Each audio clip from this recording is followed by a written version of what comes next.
Finally, retired educator Gary Gagel wants to enlighten us on the cuisine of the Dark Continent. At his choice for a hearty Ethiopian meal, he says it's all about sharing new flavors with friends and family. So ditch the fork, grab some injera, and dig right into his pick. It's in Miami Gardens, and it's called Awash Ethiopian Restaurant.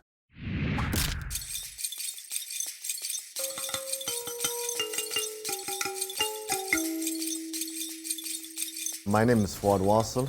I'm the owner of the Awash Ethiopian Restaurant here in Miami Garden.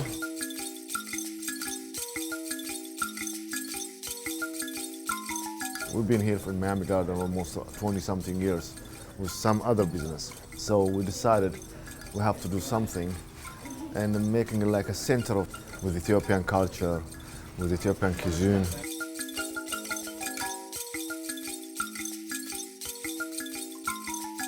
Ethiopian cuisine, it's been a while for a long time. I mean, it's in the history like over 3,000 years, and then it's a little bit exceptional with the food, the way we process it.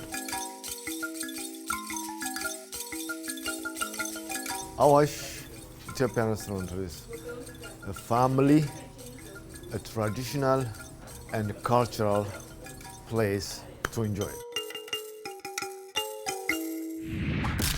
So why is this a perfect introductory to Ethiopian cuisine? Well, it's just has so many exciting flavors, and for me, it's textures too, and right? the whole eating experience, because you have to use your hands. You use parts of the injera to eat with. That's your utensils, and it just makes it, to me, just more intimate experience with the food, and it's a different experience that people don't normally get to enjoy. This last time I had awaze tibs, and it's a spicy kind of beef stew. Okay. Are there vegetables in it? Green peppers and onions, and I think the spices maybe are heavy on ginger. It's just very tasty and complex. And what else? And I also had some spiced beets. They were very good. And then also some red lentils. Very tasty, very good. Chantel, you had the beef tips too, right? Yes, I did. I liked that they were savory. They were bite-sized, so for them to hold so much flavor within such little pieces of beef was extraordinary. You can taste all these little underlying tones. Was delicious. Yeah, it's That's lovely. very complex. Yeah. That's what, and your nose is just like with all the spices when you get in. It just makes you ready to eat. It smells so good in there. Mason, is this your first venture into Ethiopian? It was, and I went in very open-minded, and I enjoyed it thoroughly. I did the Awash entree, which is the combo for two, and it gives you a little bit of everything, from a chicken and red sauce stew, which I loved. They served it with a hard-boiled egg, which I found to be interesting. Probably soaks up all the goodness, absolutely. Right? Yeah. So, and then also a vegetarian dishes as well, everything from like a squash puree to a green beans and almost a pea and cabbage type combination. That was delicious with the injera as well. For an appetizer, I had the cold lentil and red onion mixture. It was.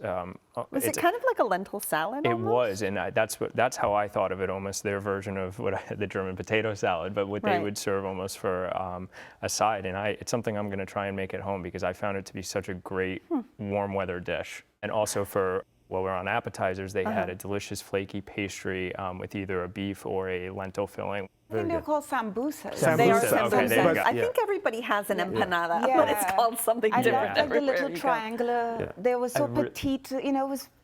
Yeah. Was there a dipping sauce too? It's a little the spicy. Sauce, my goodness. Yeah, it was spicy. Oh, yeah. Very good. Flaky and fresh. So do they ask you if you can handle the heat, or they don't even ask? It just I don't remember them asking. They just bring it up. No, it's on the menu. It is. There is. There's a little warning on the menu. How was the service? Did they help you through the menu? Very much especially so. For your first time? They were very helpful. You got kind of a home-like atmosphere. I felt like I was almost in someone's living room, you know, and nice music. It was a very warm, friendly place. Did anybody have anything sweet? I had the chocolate cake. It was just so much chocolate. The cake was chocolate. The icing was chocolate. There was even covered in like chocolate shavings. So if you're into chocolate, it was a good dessert. Gary, tell me a little bit about the coffee ceremony, how they do that. They bring out this big tray with the ceramic coffee pot, and then burning incense. I love that. How beautiful. Did anybody have coffee? I did. The way it's served, it's just wonderful. The incense is paired with the aroma of the coffee, and they just come together. And I literally just took a moment to just inhale, and the coffee was very smooth and rich. How cool. I went a different route than the coffee.